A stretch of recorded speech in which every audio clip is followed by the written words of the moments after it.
Hey man, hide your goods. The Reaper is out to task and he's snatching up bodies.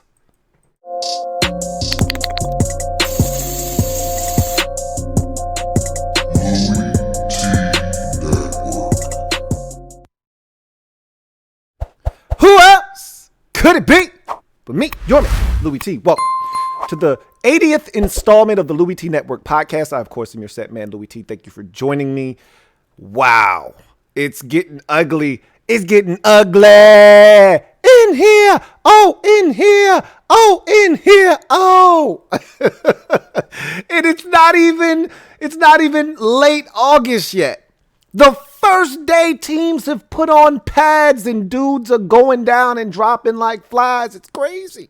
I know, but we see this every year. It may be even worse this year with teams not really having a lot of physical contact, but I tell you what, man, rev it up. All right, start revving up that engine. And if you need to stick some of your good merchandise in the whip and drive off, you need to do so because the injury Reaper he's logging some miles, man. He went out and touched Gerald McCoy in Dallas down for the year with a ruptured, his calf, I believe it was. I think, what did he do to his ruptured quad is what it was. They feared a torn ACL.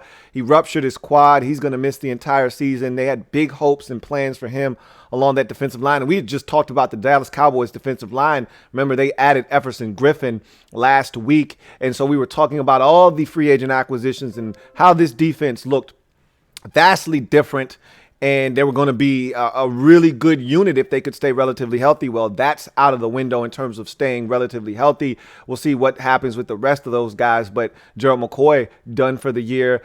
Trey Wayne's another big-time free agent acquisition, this time in Cincinnati, coming over from Minnesota. We talked about them when we talked about Joe Burrow, when we talked about Cincinnati, and I think they're going to be a vastly improved team. A lot of people are sleeping on them, I believe. Well, it'd be nice to get all your horses to the gate, the starting gate. Trey Wayne's a massive acquisition. I talked about the Bengals going and shopping at the Cincinnati Bengals or the Minnesota Vikings cornerback store. Trey Wayne's was going to be one of their big centerpieces of that secondary. He may be gone for the year. He's going to miss significant time with the torn pectoral muscle. He may be back for the end of the season, but let's be honest. If the Bengals are struggling and he's ready to come back, say week 9, week 10, but they're already 2-8, 2-7 at that point. Is there even really a reason to bring Trey Waynes back if you're the Cincinnati Bengals? I don't know. We'll see. But he's going to miss some significant time with his injury. You have another big injury in San Francisco, wide receiver Jalen Hurd, who they've been waiting on to perform for them for quite some time. It feels like he hasn't really played in this league yet, and this was going to be his third season in the NFL out of Baylor, and he's supposed to be this versatile running back / wide receiver. He's a big guy, so you can play him out wide, but he was doing most of his damage in the slot, and they really wanted to see what this guy could do for them.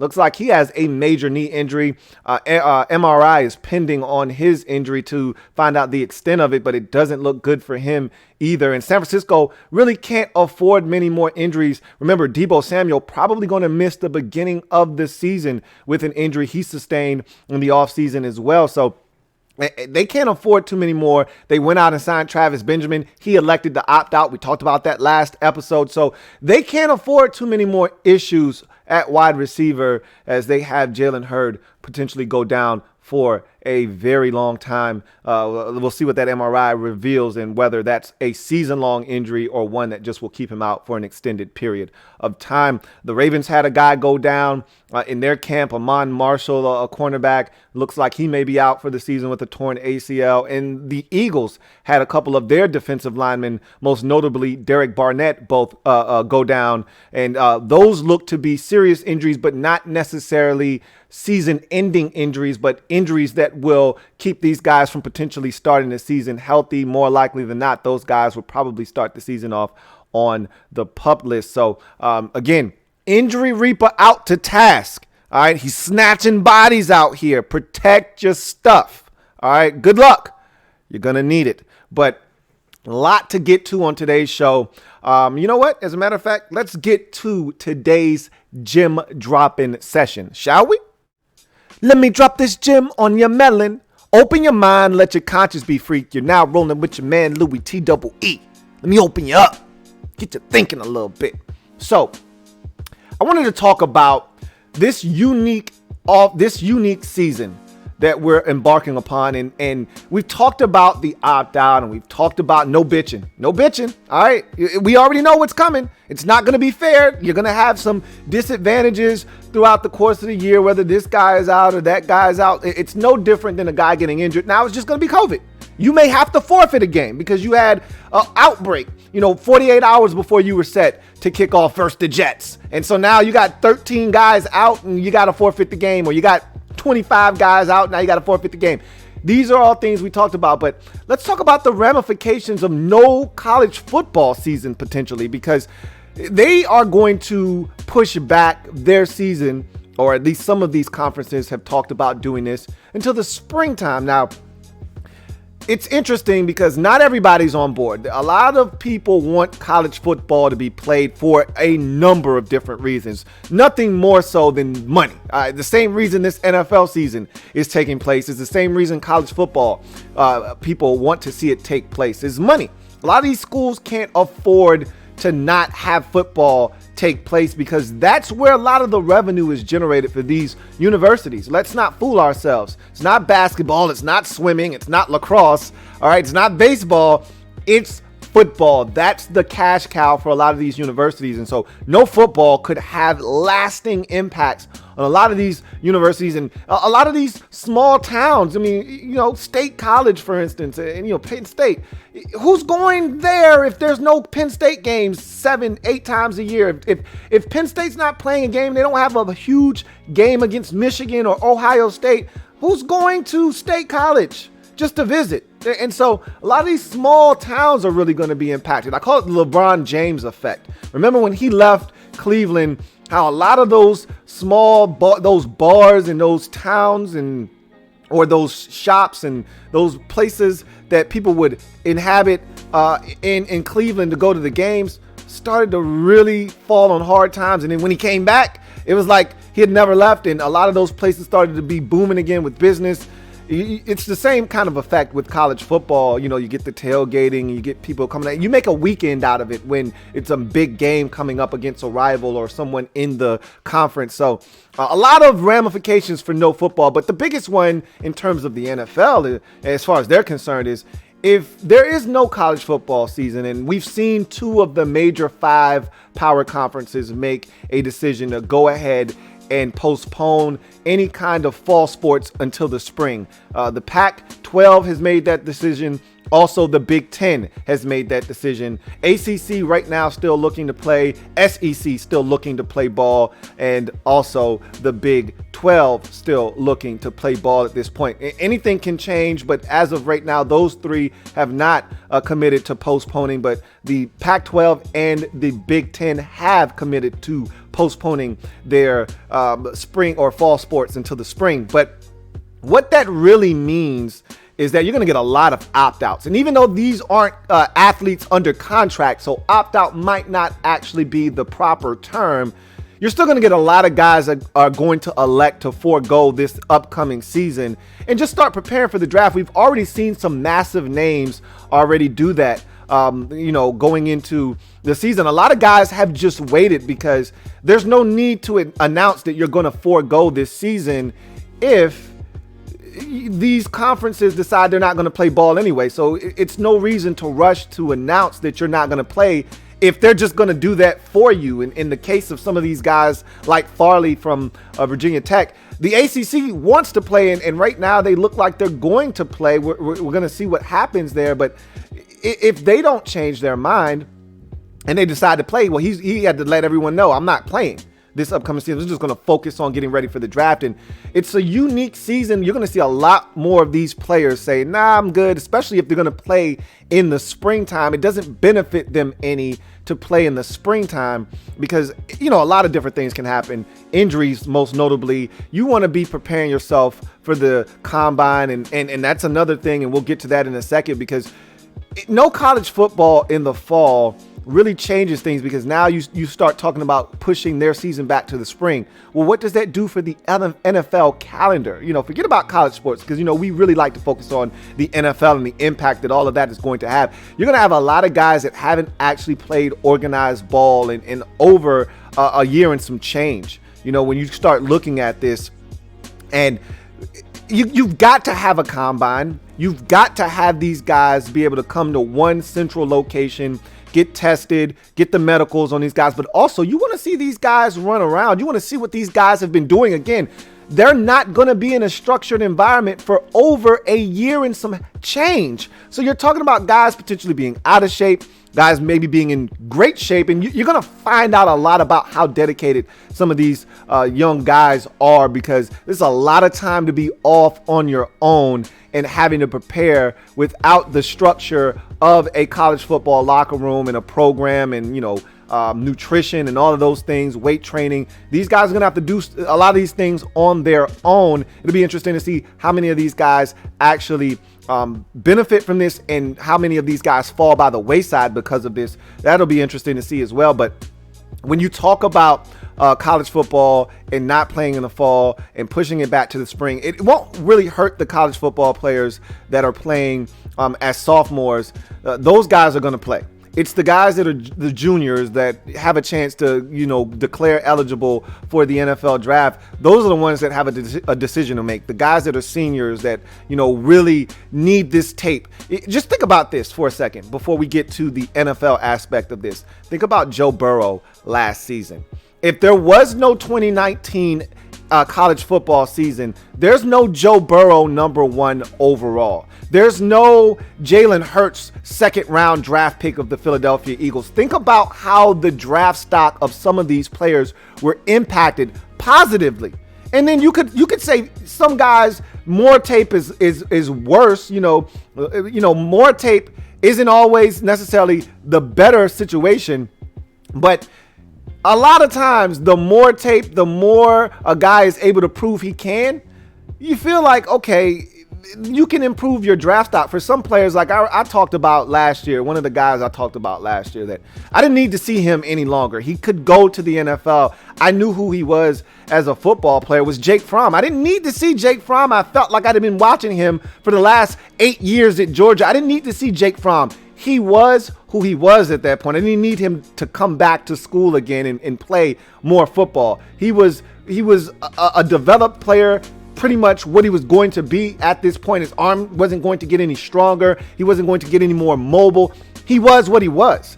But for some guys like a Joe Burrow, that last season that you played could be the difference between you being a third or a fourth round pick or you ascending all the way to the first round. I mean, think about Noah Igbinoghene.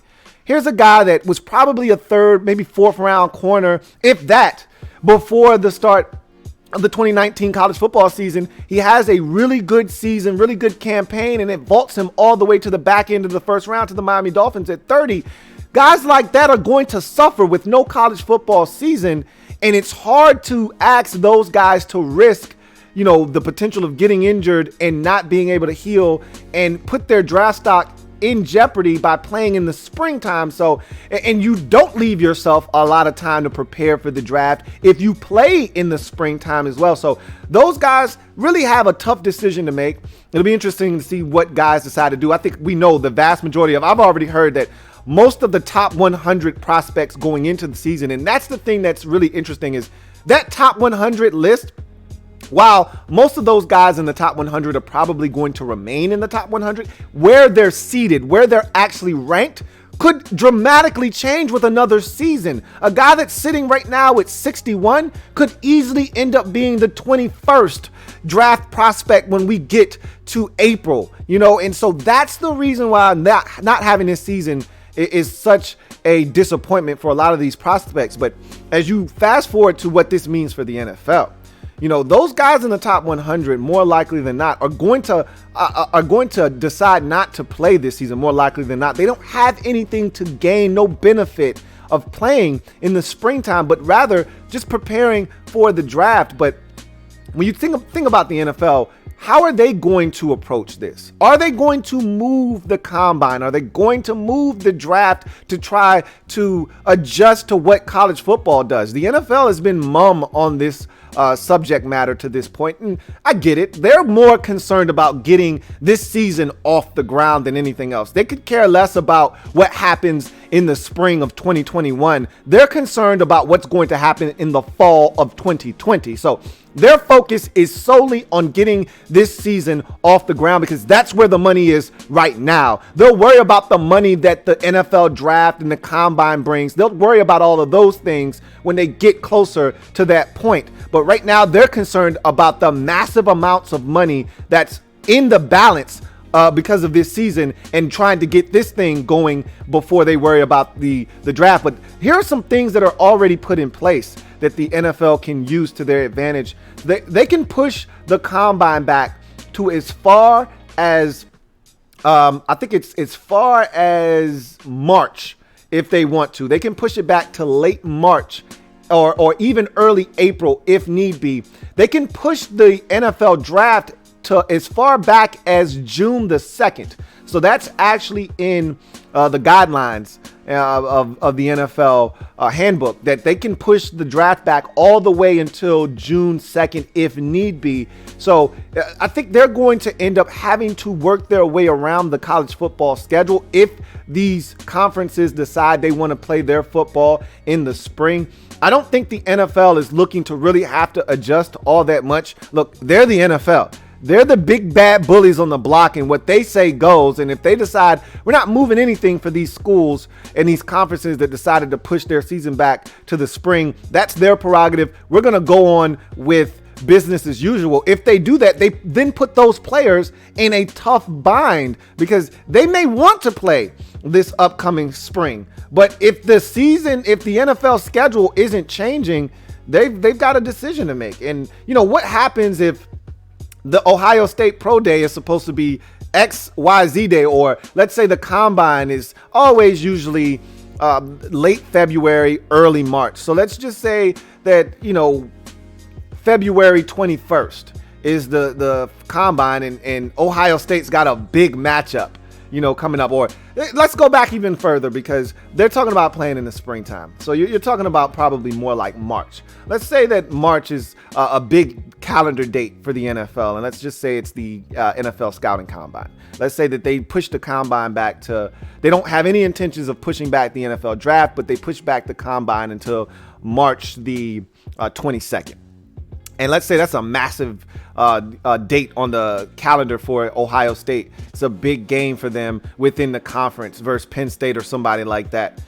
They're not going to be worried about, having players go to the combine. They're going to be worried about getting ready for that contest. So it'll be interesting. And obviously those players will have to decide what they want to do. They're not going to be in season and then say, all right, I played 3 games, but I'm out. The combine's in a month and a half from now, and I need to start training for it. But it's going to be crazy to see what happens with the NFL and how they dance around what college football decides to do. I'm thinking they're going to have to adjust. There's no way they're going to allow everything to stay on schedule. You can't have the Senior Bowl be in January. You can't have the scouting combine be in February or early March. You can't have the draft just stay in April if everything goes down the way that it's projected to go with the college football season being pushed to the springtime. There's no way you can do it. So it'll be really interesting to see how the NFL maneuvers around this, because as we saw this year with COVID, and even though I had already projected that the NFL would have to do nothing, they didn't have to push back their schedule at all, even though we were in the midst of COVID-19. I said, look, you can run your free agency normal, you can run your draft normal, and you can run everything else, training camp, everything normal. The only thing that you were going to have to push back or cancel altogether was the OTAs and the minis, and they did that. You didn't need to have those. Those are ancillary in the grand scheme of things. Training camp is a necessity. They were able to pretty much go through with training camp without a hitch. Now, obviously, it's a different training camp, no hitting. They didn't even have on helmets for the first couple of weeks of camp, just more conditioning and moving around. Then they finally put the helmets on last week. Now they're putting on pads this week. And so it's a little bit different of a training camp, but still, it's necessary to get these guys all in one location and stress to them the importance of doing the right thing, taking care of yourself, and keeping yourself surrounded by people who aren't living risky lives or engaging in risky behavior that may infect you and then ultimately infect teammates, coaches, things of that nature. So I think they've done a really good job to this point, but I think it'll be really interesting to see how the NFL then combats what college football decides to do. And if so, do they adjust or do they try to put that NFL hardline stance and say, hey, we're not doing anything. We're going to make you adjust to us. We're the NFL. And because we all look at the college football ranks as a minor league farm system of sorts for the NFL. It's essentially what it is. So the NFL is as hard as it likes to play, and as hard as they might try to be a big tough guy here, they're going to have to make some adjustments to their schedule. I think all of this is fascinating, and it'll be really key to see if the NFL has a full season, because I still don't think they're going to finish a full 16 game slate that caps off in a Super Bowl champion. But if they are able to do that, then they might feel invincible to the point where they feel like they can do anything they want at that point. But we will see. Time will tell. A lot of things will be altered between now and when the spring sports are supposed to get underway, and when the NFL will really have to make a decision. But you're gonna have one of the more intriguing drafts in NFL history, not recent memory, NFL history, because here's a situation where a lot of these prospects, you won't have seen them play in a game since 2019. Think about that for a second. There'll be a select few guys that played, those guys that played in bowl games right after the turn of the year. But let's keep it a buck. For the most part, you wouldn't have seen a guy play. It'll be 2021, and the last time you saw a guy play in a game, in a meaningful, structured game, will be 2019. That's going to be hard for a lot of people to reconcile, and you're going to have to really do a lot of studying of tape. But some of that tape could be misleading because guys grow, they develop, and that's why it's going to be one hell of an evaluating process coming up in the 2021 NFL draft. But we'll talk more about that as we get closer.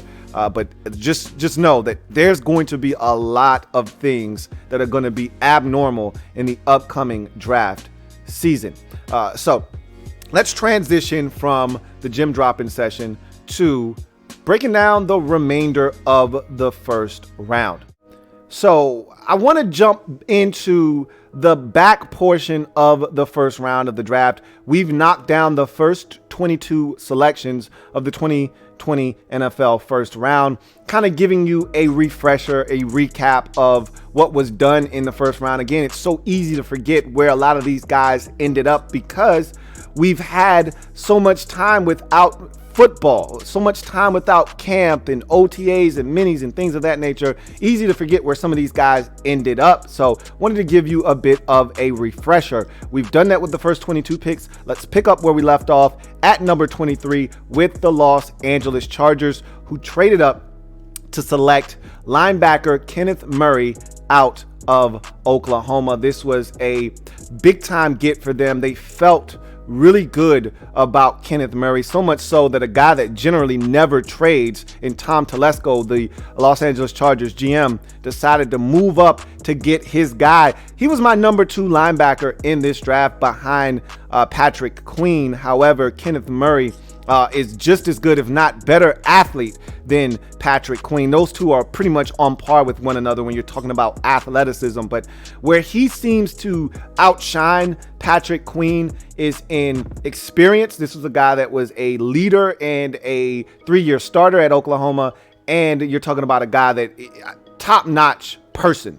I mean, when you talk about guys off the field, leadership on the field, leadership off the field, you won't find a better guy in this draft than Patrick Murray. And I think that's what probably sold the Chargers, if all things were equal between he and Patrick Queen, is that Kenneth Murray has the ability to be a leader day one in that Chargers locker room. And they had a great leader in their locker room in Thomas Davis last year. Murray's the type of guy that could step in and immediately fill that void. Obviously, he's a young player, going to have to earn his respect and cut his teeth in the league before guys will start following him. But he's got that kind of personality that will attract people to him and get them to follow his lead. Tremendous athlete, sideline to sideline range and athleticism. He does have a little bit of stiffness. He is a guy that does have some limitations, but there's a lot of things you can do with a Kenneth Murray on the football field. And this is the thing that is so intriguing with the Chargers this offseason. Everyone in that division, the AFC West we're speaking of, they decided to take the Kansas City Chiefs model and approach and say, hey, we're going to try to outscore the Chiefs. The Raiders went out and got Henry Ruggs, and they bolstered their offense, got a lot more speed. They added Jason Witten to try to help them be even more effective in the run game. So they've bolstered their offense, did the Raiders. They went out and got some guys. They feel good about what they have. They're going to try to outscore the Kansas City Chiefs. You look at what the Denver Broncos did. No one made a more profound effort and statement about trying to keep up with the Joneses and maybe even be able to outscore the Chiefs than the Denver Broncos, not only going out and getting Jerry Jeudy in the first round, not only going out and getting KJ Hamler in the second round, but then adding Albert O in the fourth round as well. They made a profound statement that not only are we going to be more explosive and dynamic, but we're going to be extremely fast on offense. They arguably have the fastest offense in all of football now, and they added in the ex-Los Angeles Charger running back Melvin Gordon the third. So they're dynamic offensively, and the Chargers said, nah, we're good. All of you guys can go follow them. What we've seen works against Kansas City is that you slow the game down and you just put as many athletes on the field defensively to try to cover them in space. And I don't know if there's a better team equipped to deal with all the speed in that division than the Los Angeles Chargers. When you look at the addition now of Kenneth Murray, and now you add him to Drew Tranquill, who I loved coming out of Notre Dame. You also look at the ex-Florida State product at safety, and there's so many interchangeable parts. Nwosu out there at backer. There's so many guys that can move around, that can run, that can do a lot of things for them on that defense. They are loaded in on that defensive side of the football are the Chargers, and it's just about mixing and matching these pieces and being able to put these guys on the field in places where they can make plays. They've got a ton of athletes, and they add another one to the mix. And like I said, they're probably the best equipped team to be able to at least keep up with these teams and all of these athletes. They have a different approach. We'll see if it works. But they had their bullseye squarely put on their target, squarely put on Kenneth Murray. They go up and they get him at 23. It's a great move. We'll see if it works out for them or not as the Chargers look to bolster a defense to try to keep up with all of those really talented offenses in their division. You go to number 24. New Orleans Saints select interior offensive lineman Cesar Ruiz out of Michigan. I didn't love this pick. I'm going to be honest with you. They had just drafted Eric McCoy the year before, but as I learned the background behind this pick, I understood what was being done here. I talked about Larry Warford being expendable. Why? Because of this pick of Cesar Ruiz, and he was due $7 million. The Saints are right up against the cap. They could use all the relief they can get. And so this is cheap labor here in Cesar Ruiz. So they get a guy that's going to be able to come in and help them and help them right away and be a cheaper, younger option than Larry Warford was. So I get the move, but I didn't think he was worthy of a first-round pick. I thought that Cesar Ruiz was a fringe first-rounder, but more likely than not, he's supposed to be taken in the second round. If the Chiefs wanted to take a center, I thought they were the one team that I would be okay with back into the first round saying, hey, want to take a center here, and I would have been okay with it. But to me, I didn't think there were any first-round interior offensive linemen necessarily in this particular draft. We've seen guys come off the board relatively high in the past 3 drafts or so, and for good reason. These guys have been, really good football players that have come into the league and been all pros and Pro Bowlers right away. I didn't see that necessarily in a Cesar Ruiz or even a Lloyd Cushenberry or any of the guys that were highly thought of as interior offensive linemen. So I thought that they could have waited here, but they had something in mind that they were trying to get accomplished, and it wouldn't work unless they got their guy. And so they took Cesar Ruiz here at 24. We'll see if it works out for him. I had the Saints being one of those teams that could have taken Jordan Love, and I thought they would really take an opportunity to really assess their quarterback situation with Teddy Bridgewater moving on to Carolina. Yeah, they extended out the deal to Taysom Hill, but no one really believes that Taysom Hill's the future of the quarterback position. And don't forget, Taysom Hill's like 30 years old. He's not a spring chicken. And Drew Brees is playing another year. And we didn't know at the time they were going to go out and get Jameis Winston. So it turned out to be the right move for them. And so they get a guy here in Cesar Ruiz that's going to give them some positional flexibility up front, because Eric McCoy, I thought, came in and played really well at center for them last year. He can play center or guard. We'll see if they'll move some pieces around, or if Cesar Ruiz goes to guard, or if they take Cesar Ruiz, put him at center and move McCoy to guard. We'll see what they decide to do, but they've got some positional flexibility up front. And they've always, the one thing I can say about the Saints, they've always, and I've talked about this for years, they've always done a tremendous job of keeping the interior of their offensive line intact. And they've always been willing to spend resources on that, whether it's going out and signing Ben Grubbs in free agency or what may have you, or trading for Max Unger. They've always been willing to spend resources to keep the interior of the offensive line intact. They've spent countless picks, early draft picks on interior offensive linemen. They've always kept that cupboard full with Drew Brees under center, because the worst pressure you can have for Drew Brees is pressure in and around his face and his feet. You want to keep that pocket as clear as it can be so that he can step up on his tippy toes and get that football thrown to all of his receivers. So they've always done a tremendous job, and they do that here with the drafting of Cesar Ruiz out of Michigan, 24th overall. You go to the 25th pick, it's the San Francisco 49ers, and they actually trade up here with the Minnesota Vikings to get a guy that he seems to be much more important now than he was when this pick was made, and that's Brandin Ayuk, the wide receiver out of Arizona State. Really grew on me as I got through this process. He wasn't one of my favorite guys starting out, but as I watch more and more of Brandin Ayuk, he's very raw, but you see the potential for this guy to tear it up at the next level if he puts everything together. And he strikes me as a guy that fits in what Kyle Shanahan wants to do. A lot of play action fake, a lot of drift routes and things over the middle of the football field, and then when you fall asleep, he can get you deep and stretch the football field vertically. And that's something that Shanahan always wants, is a guy that can stretch the football field vertically. That's why he would keep Marquise Goodwin on that roster for as many years. Even though Goodwin would always get hurt, he knew that when he was healthy, he could stretch the football field vertically. And wherever he's been, whether it's Cleveland or it's Houston or it's Washington, he's always had, or Atlanta, he's always had a guy that could stretch the football field vertically. And now they have that guy here in Brandin Ayuk, can also offer you some special teams value. So there's a lot here with Brandin Ayuk, a stronger guy than he looks. And similar, I felt like this was a similar pick to the one they made a season ago of Deebo Samuel in the second round. I thought they might have wanted to go with a different type of receiver, but they wanted more speed. They add that to the mix. They add a guy that gives them a little bit of versatility and the things that he can provide for them. And much like Deebo Samuel, this is a guy that you can use in a multitude of ways, whether you want to use him in the backfield, jet sweeps, in the slot, out wide. He can do a little bit of everything similar to Deebo Samuel. And, what I've found in this league and what I've seen is that you need two of those types of guys if you have success with one, because if that one guy goes down, so much of your playbook goes with him.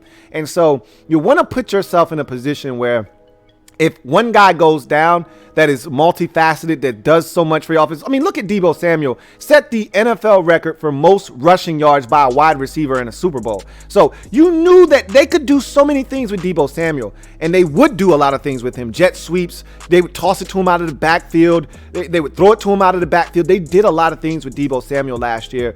And if he were to get injured, which he's gotten injured already this offseason and going to miss the start of the season, you want another guy that allows you to keep the rest of that playbook intact and allow you to call the things that you would normally call. And so a guy like Brandin Ayuk also can not only play the receiver position, but also gives the 49ers a little bit more flexibility to do some of the things that they might have lost with Deebo Samuel starting the season out on the PUP list. So love this move. Love this pick for the San Francisco 49ers. Gives Jimmy G another weapon in San Francisco. You go to number 26, and it was the talk of the first round. The Green Bay Packers trading up with the Miami Dolphins to get quarterback out of Utah State, Jordan Love, 26th overall. Sent shockwaves through the NFL. It really put into question the future of Aaron Rodgers in Green Bay, because Here it is, a situation. You're the Green Bay Packers. You were essentially a game away from the Super Bowl. And if you're a Packers fan, if you're a player in that locker room, the first thought is, hey, a couple pieces here, a couple pieces there, and we can get over the hump. We can beat San Francisco. We can beat New Orleans. We can beat some of the upper echelon teams and make it all the way to the Super Bowl and potentially win it. We just need a couple more pieces, whether it be in free agency or the draft. If we add some talented football players, we can get over the hump. And here they are looking towards the future by going out and getting, and not only are they going out and getting a quarterback for the future, they're trading away assets to do so. And so I know that had to rub some people wrong in that locker room, Aaron Rodgers included in that mix. But I love the thought process of getting his replacement here in Jordan Love. I just didn't love what they did. You see what I did there? Later on in the draft, to not go out and get any receiver to help that receiving core that I thought struggled, especially when Devontae Adams wasn't healthy, to not go and get someone to help. I thought that was a big miss on the part of Gutekunst and the rest of that staff. But that's nor here nor there. Jordan Love, to me, is the closest thing you're going to get to an Aaron Rodgers. His skill set is very similar. Obviously, he's a younger guy, still very raw. A lot of things you love: arm talent, athleticism, ability to throw it on the move. He's a gunslinger. There are a lot of things that he brings to the table that you just can't teach. And one of the best we've seen do it with that same skill set is on his team that he will be learning from and mentoring from in Aaron Rodgers. So I understand the concept of what they were doing here. I just felt like they might have been a season or two removed from needing to do this, but Jordan Love doesn't come out in the draft every year. So I get why they did what they did. I don't have a problem. Like I just said, I don't have a problem. I didn't have as big a problem as everyone else did with them doing this. I had a problem with what they did the remainder of the draft. And they got good football players, but I don't think they were necessarily in positions where they needed to draft those players. But that's nor here nor there. Jordan Love is an exceptional talent. You guys know how I feel about him.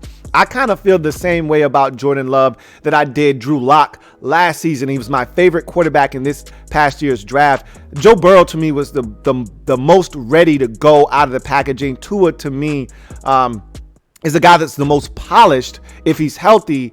And Joe Burrow was really exciting, and he put up big numbers, and I think he's going to really play well at the next level. But to me, the guy with the most upside isn't Tua. It isn't Joe Burrow. It's Jordan Love, but you got to get it all together, and you got to get him to play under control, limit the turnovers, things of that nature, be a little bit more aware of his surroundings, especially with ball security in the pocket. But I tell you what, man, this guy has a rare skill set, and one that, if honed and sharpened correctly, he could carve up the NFL 3-4 years down the line. But what this does do is this turns that hourglass upside down. And once it runs out of sand, that also it means that Aaron Rodgers' time in Green Bay also will have run out. And they've got to figure out if Jordan Love can get it done or not. So I'm thinking Aaron Rodgers has 3 years to win a Super Bowl in Green Bay, or he's going to have to go play somewhere else, because by the time they get to that 4th season, Jordan Love has to start, because then they will have to make a decision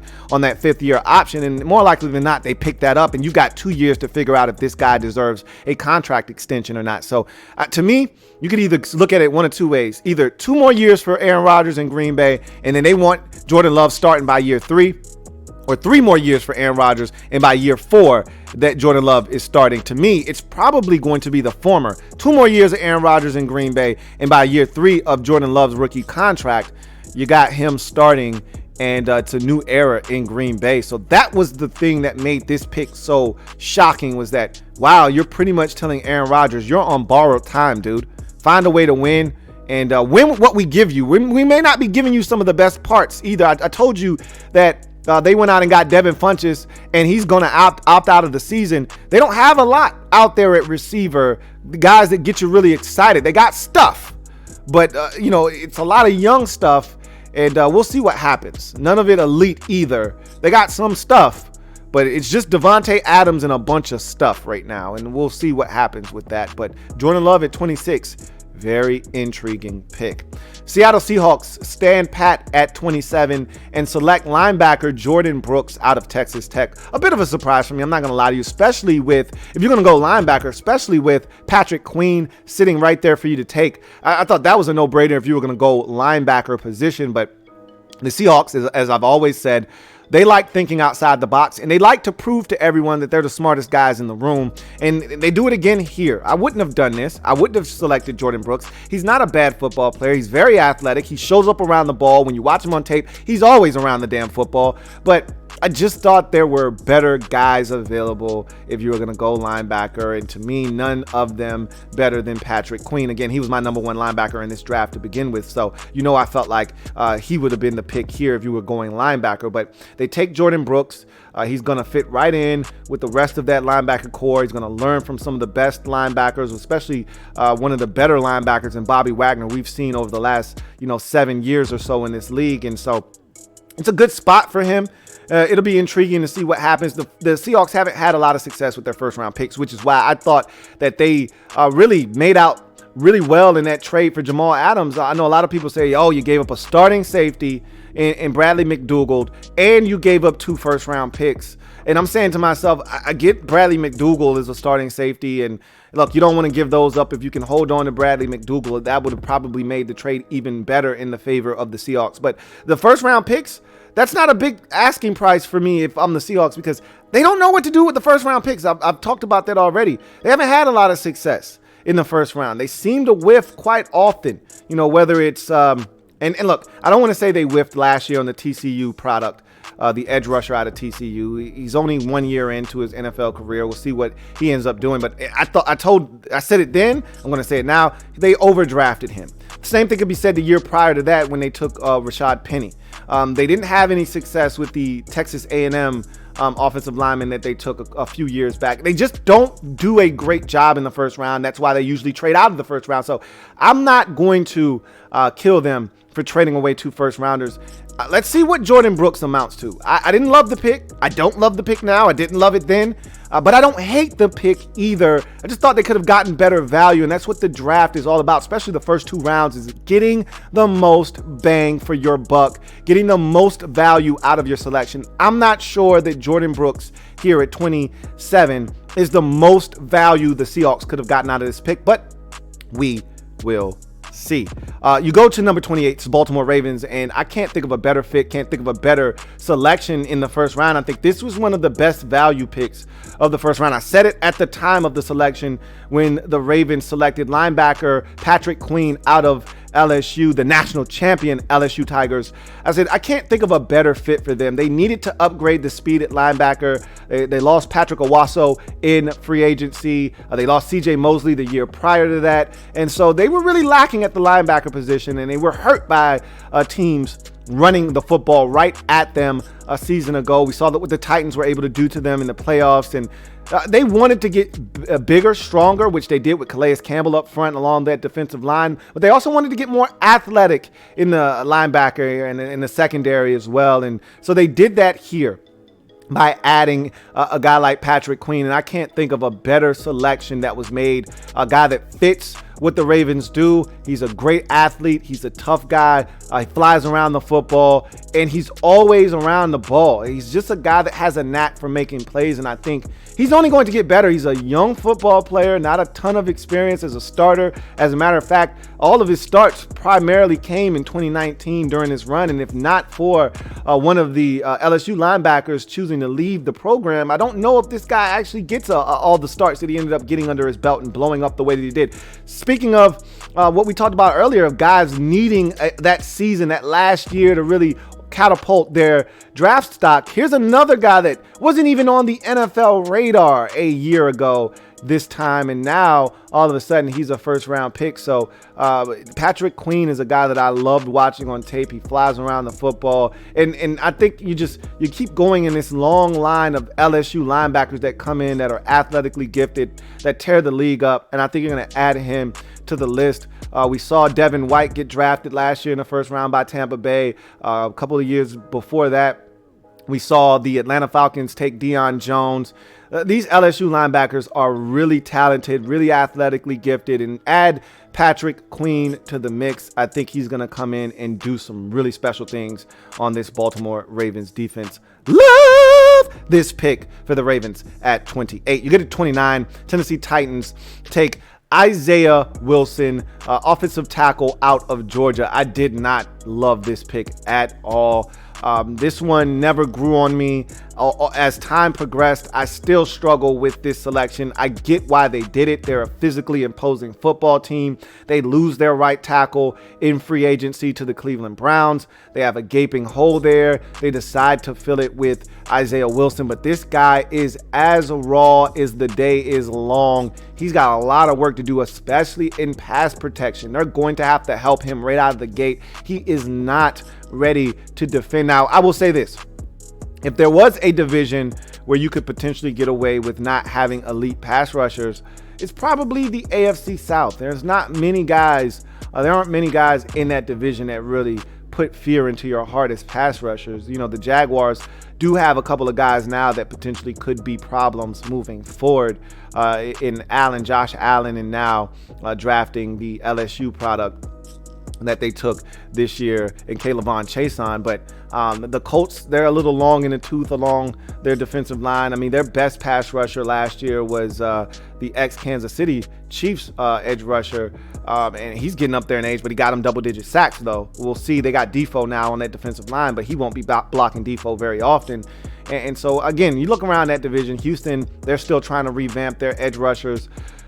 A lot of questions, not a lot of answers here as to why this selection was made, other than, yeah, we needed a right tackle, but a little early for Isaiah Wilson. Yep, he's a road grader, and that's what they like to do in Tennessee. They want to run the football. They want to control the line of scrimmage, and he's a guy that can help you do that. He moves men against their will, but in the pass game, I think he could struggle mightily early in his NFL career, and I just couldn't get over the fact that he needs a lot of work, and you may have to leave a tight end on obvious passing downs in to chip or to just help.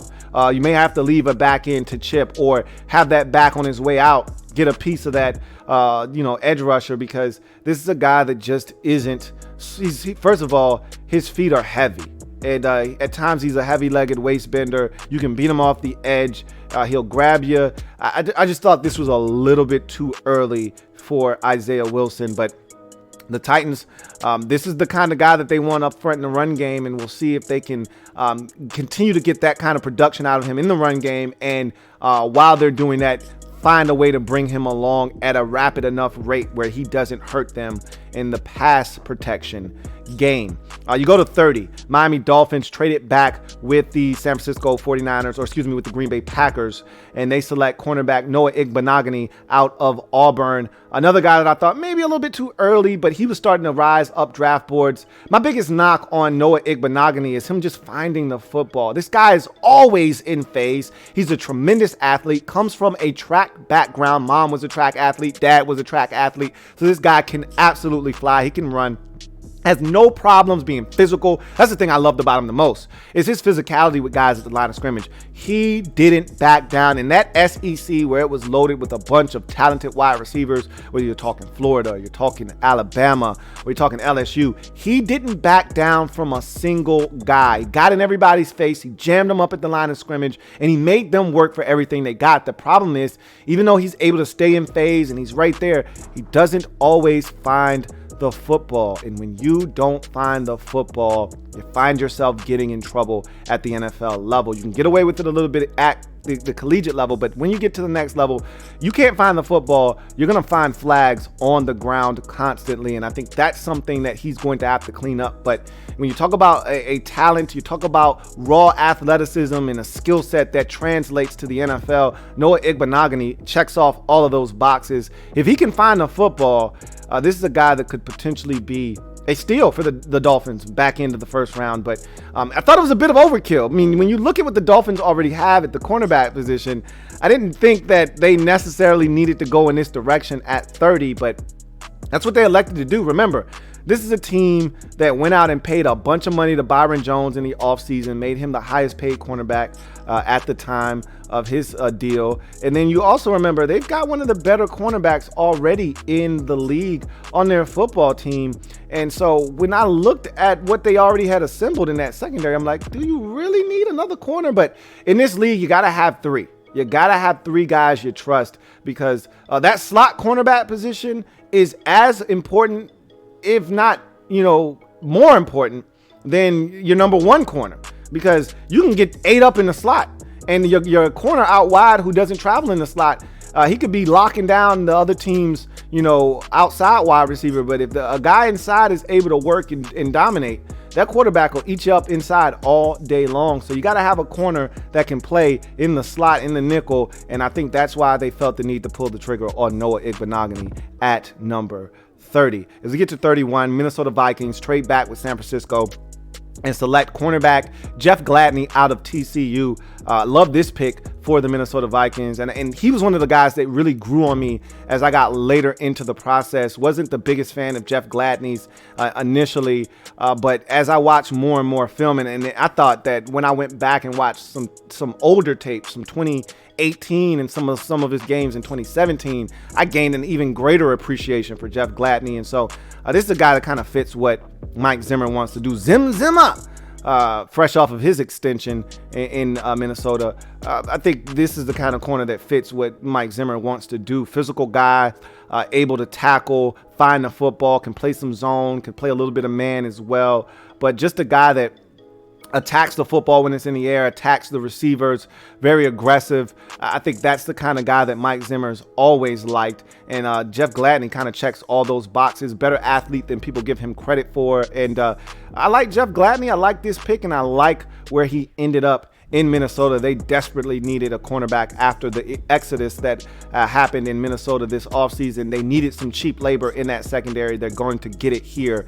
in Jeff Gladney. And then you wrap up the first round of the 2020 NFL Draft with the Kansas City Chiefs, Super Bowl defending champion Kansas City Chiefs, who select running back Clyde EdwardsHelaire out of LSU, the national championship LSU Tigers.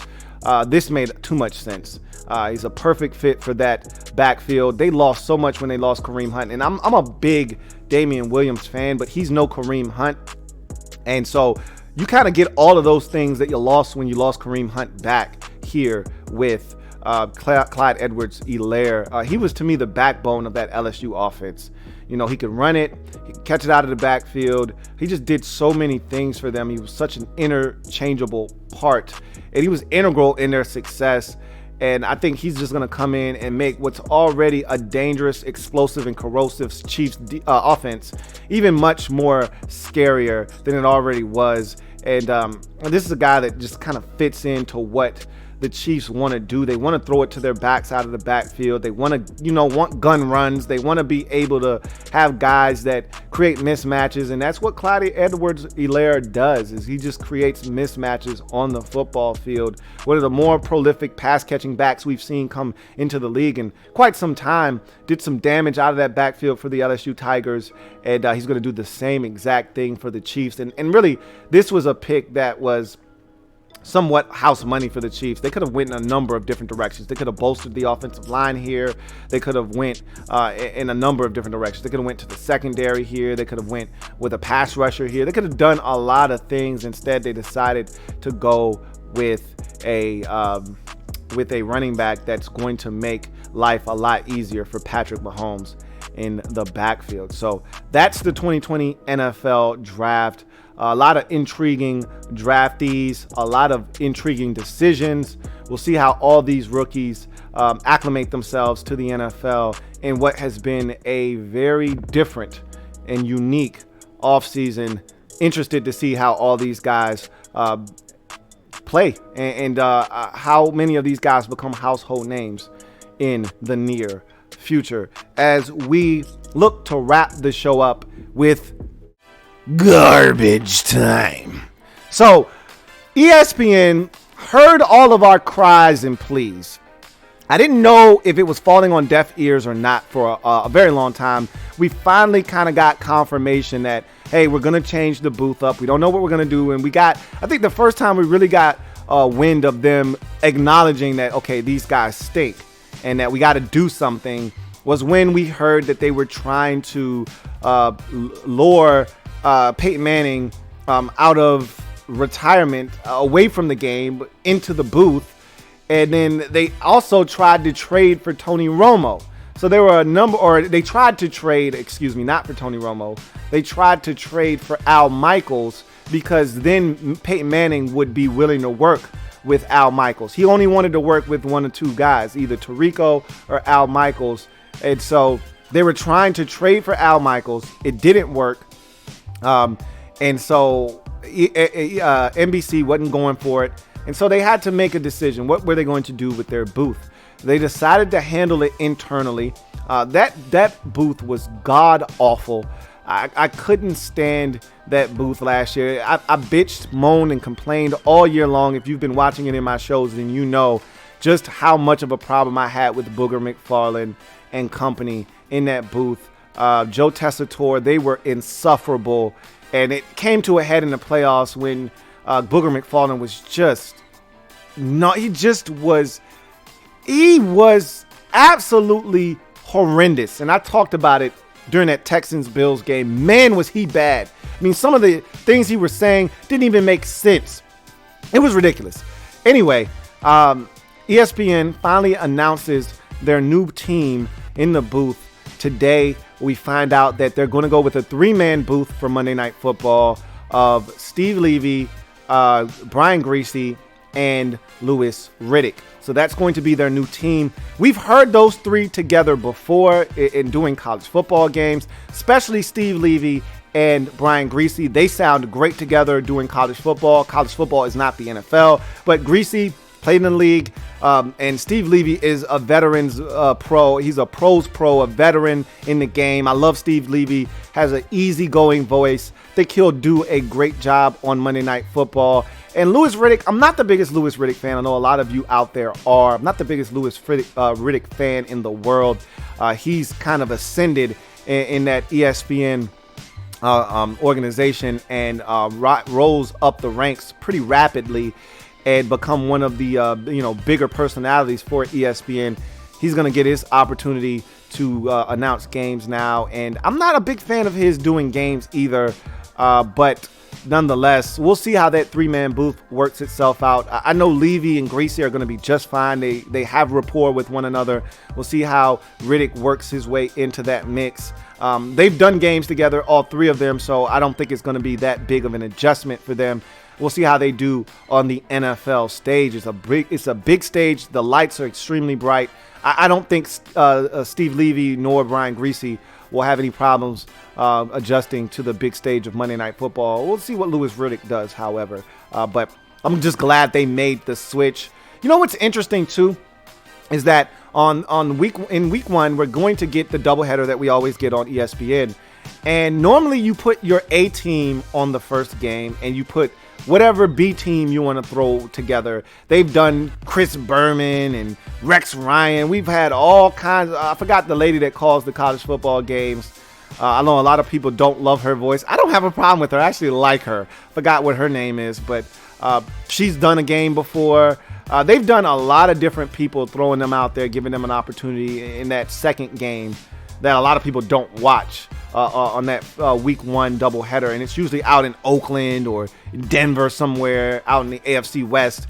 And this year, they're actually putting their A team on the second game, and they're giving their A team in college football, Kirk Herbstreit and Chris Fowler, the number one game, the first game of the night, which is odd, because normally you give your A team the first game and you give your B team the second game. But I guess they feel like the more veteran crew that have done more games together is Herbstreit and Fowler. And so you're going to take them, and ESPN has already said, we're going to expand their roles. We love those guys. And I love them too. I think Chris Fowler is one of the most underrated voices to do any sport, especially football. I think his voice is awesome. He gets the moment. Love Chris Fowler. And I don't have a Kirk Herbstreit problem. So those two work really well together. And they're going to do the first game of the doubleheader. And then you're going to get the real Monday Night Football team that you'll get for the remainder of the season of Steve Levy, Brian Griese, and Louis Riddick in the second of those two games. So you'll get to feel out what those guys will be like for the upcoming season. So ESPN making the decision on what they're going to do with their booth. It's not sexy. All right, I can admit that they were swinging for the fences. It's not for a lack of trying. They went after Peyton Manning. Did you even hear the report that they actually contacted Sean McVay about potentially leaving the Rams organization as their head coach and coming to be their new John Gruden in the booth, and kind of surrounding that coverage around him and really, like they did with Gruden, essentially building the coverage around him and giving him everything he wanted. And he's a football dude. He doesn't want to be away from the game, still calling it from a distance. He wants to be in the game. There's no way they were going to get Sean McVay to leave, but I guess they felt like you'll never know unless you try. The worst he can say is no, and he said no. So they tried. They swung for the fences. They went after some big names, and it just didn't work out. And they haven't been able to find the right mix, whether it's Witten and all of those guys or Booger McFarland.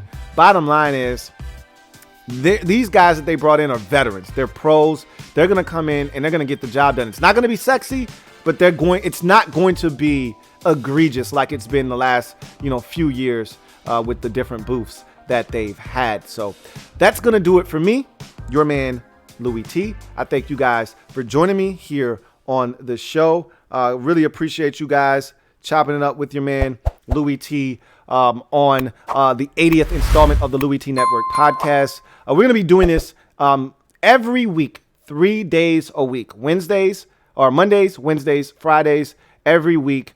And obviously during the season, Mondays will be a recap of, all the games that happened the day prior, and also a look at the upcoming game. Wednesdays will be a look towards all of the games coming up in the week coming and all the news that has come out throughout the course of the week. And then Fridays will be more of a prediction show and any other news that has come out. And also we'll be recapping the Thursday night football game as well. So look forward to chopping it up with you guys in the future. Thank you guys for joining me. Make sure you like this video, subscribe to Louie Tee Network if you haven't already done so. Turn on that notification bell so you don't miss a thing when we go live. Also, make sure you're following me on IG, LouieTeeNetwork _ on IG. Make sure you are also following me on Twitter at LouieTeeNetwork there as well. All of those things and more ways to donate to the channel. All those things are down in the description of this video and every single video that I do. So I'll chop it up with you guys in the near future, we'll reconvene on the Louie Tee Network podcast on Wednesday. We'll have a slew of topics, and also make sure you tune in on Friday. Got a special episode for you guys because we'll be throwing it back, as it will be Flashback Friday here on the Louie Tee Network podcast. So that should be a lot of fun. But until then, remember, if it's not your man T, it's not, I repeat, not the best NFL coverage it could be. Until next time, you guys take care, stay safe, and I'll see you on the next episode of the Louie Tee Network podcast. Have a good one.